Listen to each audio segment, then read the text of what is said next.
that only get you so far, but Joey was, on a personal level, one of the sweetest guys you could ever meet. I mean, we've all had our differences, before in the past, but when it got right down to it, before I was lucky enough, before Joey passed away, to be able to go over his house a few times, sit and talk with him, and it was nice that he and I were able to make sure that we were good, which we were. And so when he passed away, I had no guilt or anything, reconciled in my mind. Everything was fine, So yeah, I have really nothing bad to say about him. He was a really nice dude.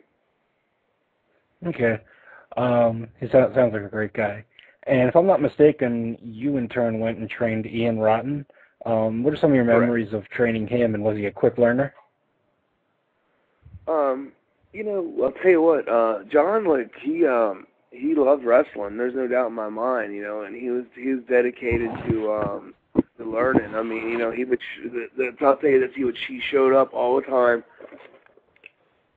Excuse me, I had to grab a drink of soda. He would train hard. He trained hard, and he was one of the guys that, without question, he wanted it, man. He wanted it bad, and he was willing to do whatever it took, to succeed. But the thing with he and I is it became some sort of personal indifference where we really didn't get along, and it was like since that time has passed, he's said some things about me that weren't true. I've said some things about him that weren't true. We've said some things about him that were true, and he said some things about me that were true.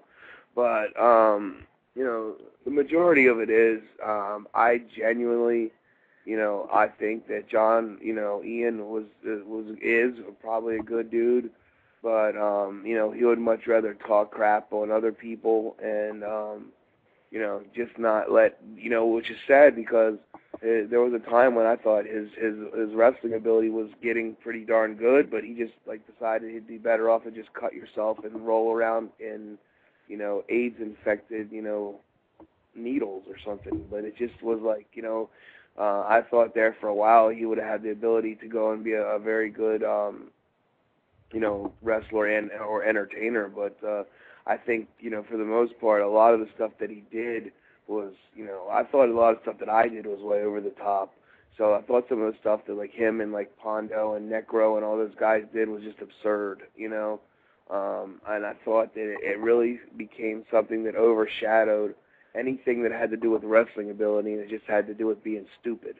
And I don't think that any time, if people want to pay to see stupidity, that's what Johnny Knoxville does, or Steve O. You don't need wrestlers to go out there and just, throw themselves through glass and almost kill each other. And the reality of it is guys for, what, $30, $40 a night?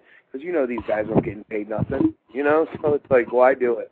But, Ian was one of those guys, that, he loved wrestling. He probably still does love wrestling, Unfortunately, I think, and this is coming from me, a guy who's had a lot of issues with people on a personal level, he's got one of the deals where, you say his name in pretty much any locker room and someone's going to have a story as to why they don't like him, and that's just the fact that it's become that way. And a lot of that does happen with running your own promotion. He runs that IWA Mid-South. When you run your own wrestling promotion and you're not paying people and you're bringing guys in and then you can't pay them, you get that reputation of being a jerk and a dick. When a guy comes in and he does the job that you brought him in for, then you don't pay him, that's pretty bad. And Ian has done that on more than a couple hundred occasions. So, I mean, that's the reputation that he's garnered as a guy who's a prick because, he'll just so one time, I got pissed off, he brought me out there and not only did he not pay me, but didn't get me a place to stay, and I ended up sleeping in Midway Airport. Now, I'm not saying that for me, I was upset for me, but I was more upset that the guy sleeping next to me on the bench next to me was Ricky Morton, because, I mean, that's talking about being disrespectful to one of the greatest, in my mind, tag team wrestlers of all time, one of the greatest workers ever, Ricky Morton, a guy who knew how to draw money, a guy who was great at what he did. You put him out there with Ric Flair, you get a 5-star match. You put him and Robert out there with the Midnight Express, you get a 5-star match, and here I am sleeping not in a hotel, but in an airport because Ian, didn't buy Ricky Morton, one of the greatest wrestlers of all time, a hotel room. So that's the kind of guy he turned out to be. In the beginning, I had nothing but praise for the guy. He worked his ass off, but my last recollections and memories of him, of being around him, I don't choose to be around him now. And as a shoot, him and I don't talk, and I have no desire to talk to him, at all. Now, one of our listeners, Frank, actually sent in a question. The question was, what are your memories of running the Universal Independent Wrestling in Maryland, which during its time had Bam Bam Bigelow and Scotty the Body, who later became Raven? Oh, yeah. It was called UIW, Universal Independent Wrestling. What we did was we had an opportunity to put on a TV show, and we had and we used we had an ABC station down here, an ABC affiliate that gave us, it was Sunday nights into Monday morning. It was one of the greatest time slot, 12:30 a.m. to 1:30 a.m., but oddly enough, we were up directly against WCW main event, so we actually got better ratings than them, but it was like we had a great time doing that stuff. I mean, I brought in, we brought in Bigelow. I think I actually wrestled Bigelow on one of the shows. We brought in Mick Foley, came and worked for us. Scotty came and worked. See, it was about Raven. Raven and I started. Title Match Wrestling did a shoot interview with me, Raven and I, a couple months ago. That's out now. I think you can go to TitleMatchWrestling.com and order it. And Raven and I have been wrestling, really the same exact length of time, and broke in together and have known each other literally since 1987. So, he and I go so far back. I would, any time I could run a show and I could afford to do it, I'd always use Raven. I don't care if he was, Scotty Anthony, Scott Levy, Raven, Johnny Polo, I could care less what he was. I was always a big friend and a fan of him and his work, and I still am to this day. You know what I mean? So he's one of those guys that I'll if I ever run a show, he's in my top 5 of the first people I'll call, because I'll always want to have Raven, if I can help it on my shows. He's one of those guys. We had a great time running those shows. Unfortunately, we didn't draw a lot of people. Well, it wasn't, we didn't do great business as far as attendance goes, but the TV show itself was pretty good, because it was here was this wrestling television show that people hadn't seen before. So it was something definitely different, something new. And even when I'll tell you a story, what Kurt Hennig told me about one time when I guess the WWF was in town. They were setting up, and they actually watched it, and he was telling me how he really enjoyed the show because of how fresh it was with the just guys who are working hard, and so we had a good time running those shows. What were the circumstances with the UIW closing in the mid-90s?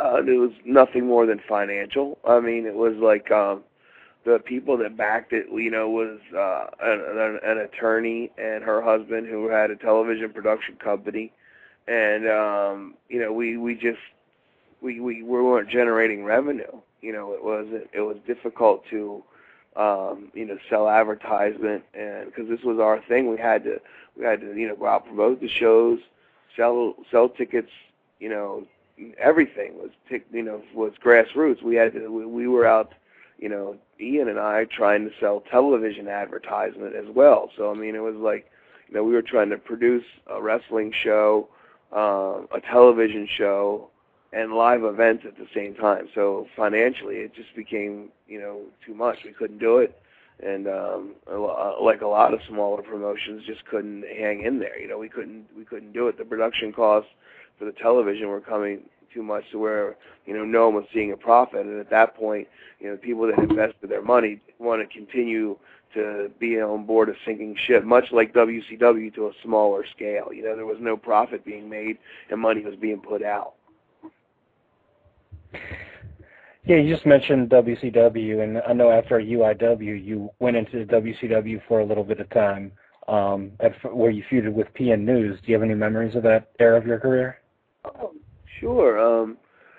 You know, it was interesting because I went to after IW. I went to the Global Wrestling Federation in Texas with you know, like the Patriot. Who else was down there in the very beginning? It was at any rate, I went down to Joe Pedicino was starting the Global Wrestling Federation in Dallas, the Sportatorium, and oddly enough, a couple weeks after doing a few tapings, I got a call from Jody Hamilton, who was working for WCW at the time, and said that they wanted me to come down and do a tryout.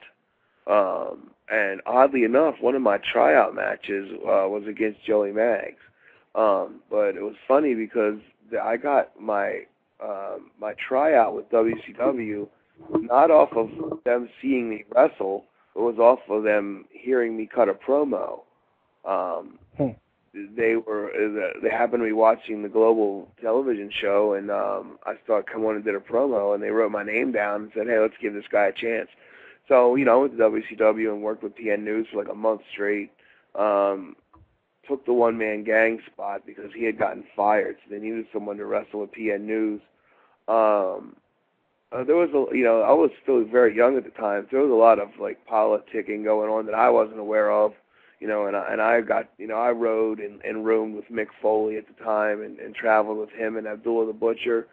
So I got to learn a lot on the road, but, you know, I got my first real taste of like locker room politics, you know, with dealing with guys that were the agents and the bookers on the road, you know, how they would favor one guy over another guy and tell one guy to do one thing, and then when the office guys like Dusty or Jim Herd would see it and that wasn't what they told them to do, they'd stooge it off on the other dude and he'd get fired, you know, and it was back then WCW was in a lot of shambles. I mean, when you had like Jim Herd involved and you know, I wrestled Matt Bourne one night, who was Big Josh, at the Greensboro Coliseum, you know, and I was just happy to be there.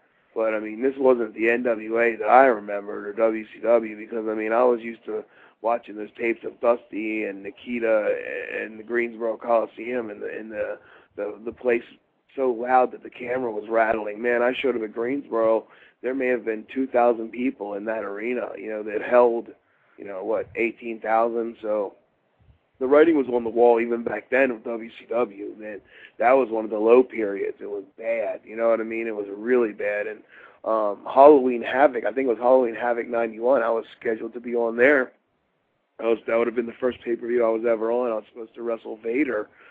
But someone got hurt, and they ended up putting Vader in that stupid Chamber of Horrors match where they did the gimmick where they put like Abdullah the Butcher in like the electric chair. It was just horrible. But you know, that's my, you know, recollection of WCW. I'll just say that I wasn't a big fan of Grizzly Smith, who was Jake the Snake Roberts' father, who was one of the agents at the time. He was you know, I think he's dead now, so you know, I can't say anything. You know, he and I just didn't gel. You know, and he liked the PN News thing, and that's what he wanted to push. And to me, it was a natural, man. You had a guy who was a rapper going against a guy who was a punk rock dude. You know, in the late '80s, early '90s, well, that's quite a natural feud. You could have really built that thing, you know, with the rap guy fighting the rock and roll dude. But they, you know, WCW at the time had no clue how to lace a shoe, you know, let alone put together a good angle. So it was pretty bad.